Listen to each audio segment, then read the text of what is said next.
It happened about a year ago on a fateful autumn evening. I was visiting my parents and was bored out of my mind. Like any normal modern person, I opted to browse the dead bird app formerly known as Twitter instead of talking to my parents. This is what I found.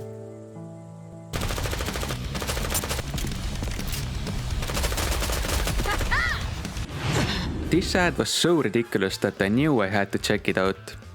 And here I am, a year later, about to tell you why you too should try out the stupid sexy game, or Nikke Goddess of Victory as the developers like to call it. Beneath the body horror and the scarcity of fabric, you'll discover a meticulously crafted, fascinating universe, filled to the brim with the three great fundamentals of literature: comedy, tragedy, and boobs. In the world of Nikke, Earth was invaded by aliens known as Raptures, forcing the remainder of humanity to flee underground into a giant bunker called Ark. Whilst the common rank of the Rapture force is filled by mechanical enemies of varying size and tentacle count, the upper ranks consist of humanoid figures, each stronger and sexier than the last. Humanity's final weapons against the invasion are Nikkes, human brains inserted into ridiculously powerful mechanical bodies. Think of them as an army of sexy Terminators, which, now that I think about it, means just regular Terminators, I guess. This setting raises quite a few interesting issues. Who is leading the invasion and what motivates them? How do individual Nikkes cope with their new bodies? Is it okay to be racist if we are racist against mechanical Nikkes? So if you Nikkes get their brains scrambled, what's the problem? You are weapons. Weapons meant to serve humans. It's meaningless for a weapon to have memory. Furthermore, the remainder of humanity is fragmented into multiple factions with varying interests, such as the government, the slums and their criminal organizations, and potentially even those who dwell outside the safety of the underground Ark. All of those elements provide a ripe backdrop for all sorts of interpersonal and existential drama, and the story is written well enough to do those themes justice.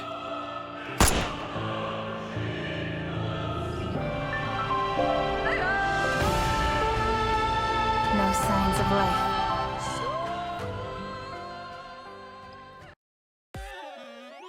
While the game's main story is excellent, a significant focus also lies on recurring events, with new ones being introduced every 2 or 3 weeks. These events delve into stories about the characters, pets, raptures, life in the Ark, history of the universe, and so on.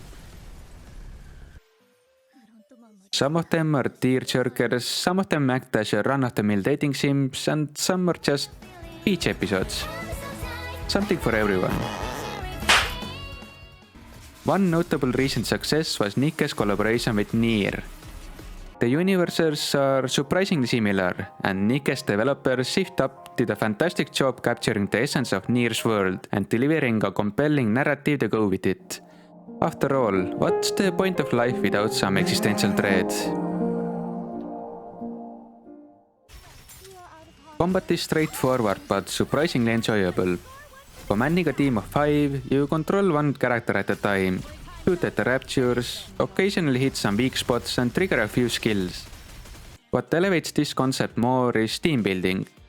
Pairing up Nikkes that work well together is a great feeling, and you're going to need multiple teams for later content, which means that you get to use lots of characters instead of just one or maybe a handful. The great thing about Nikke is that even though it's a gacha game, you're given a good number of characters relatively quickly.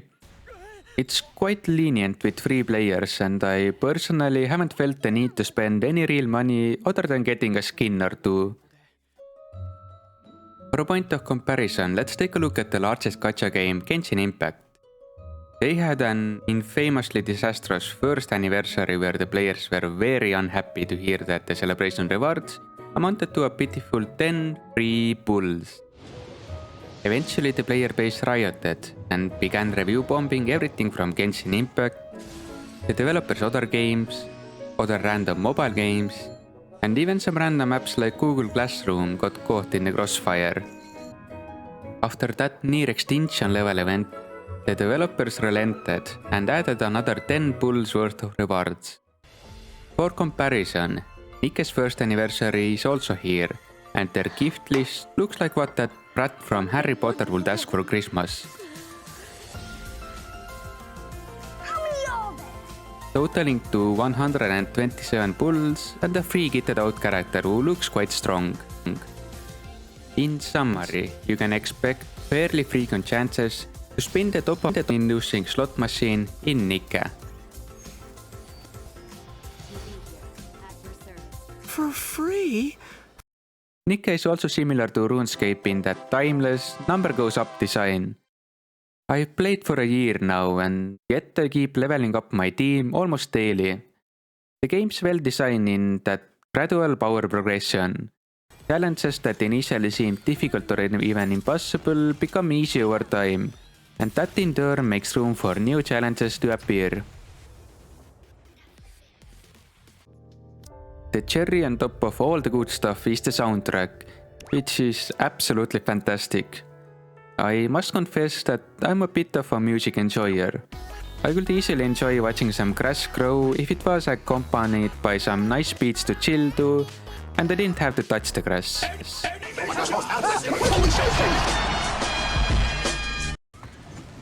Nikke is a bit like a musical candy shop. You get the classical OST songs, but also a mix of swing, K-pop,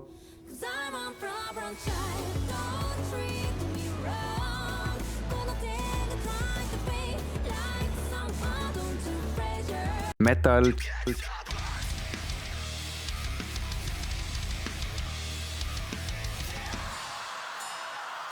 jazz, and probably a few more genres I can't even name.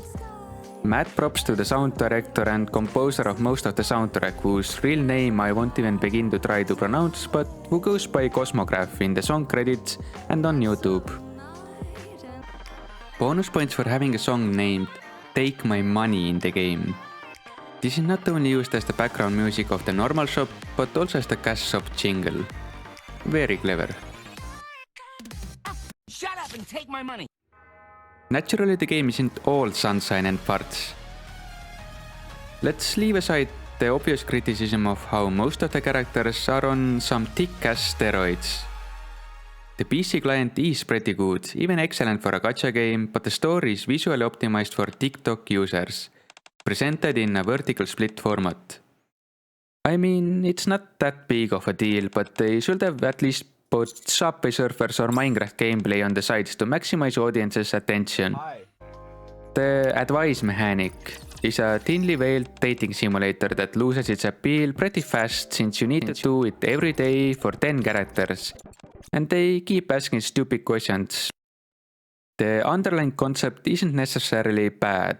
Spending time getting to know the characters and leveling them up a bit in the process could be a nice supplementary mechanic.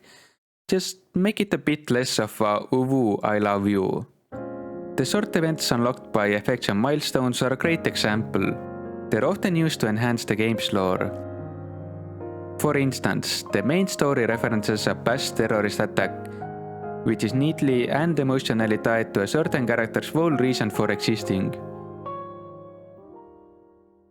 The community can get into some amusing and or annoying drama, such as the goat incident back during the Chainsaw Man collaboration. You see, one of the collaboration characters, Makima, wore an overcoat exactly as she does in the anime. That coat happened to hide one of the most crucial bits in a shooting game, Makima's ass. So the community got together, raised their collective voices from the basement, and to their credit, the developers quickly resolved the issue with a free skin. Now everybody can rest their pitchforks and their eyes on some round pixels. So yeah, the community can be a bit challenging to relate to sometimes, but you also can't overlook their passion. After all, you can't spell passion without S. If you want to hear more, you might be interested in checking out my more in-depth review of the game, where I go more into details about things like the great English voice acting. Otherwise, the game's first anniversary event is either almost here or already ongoing, and it's a great time to join up. Nikke is free to play on mobile and PC with a great story, excellent soundtrack, and a passionate development team. So if you're even remotely curious about what the hell is going on with these physics, why not give it a try?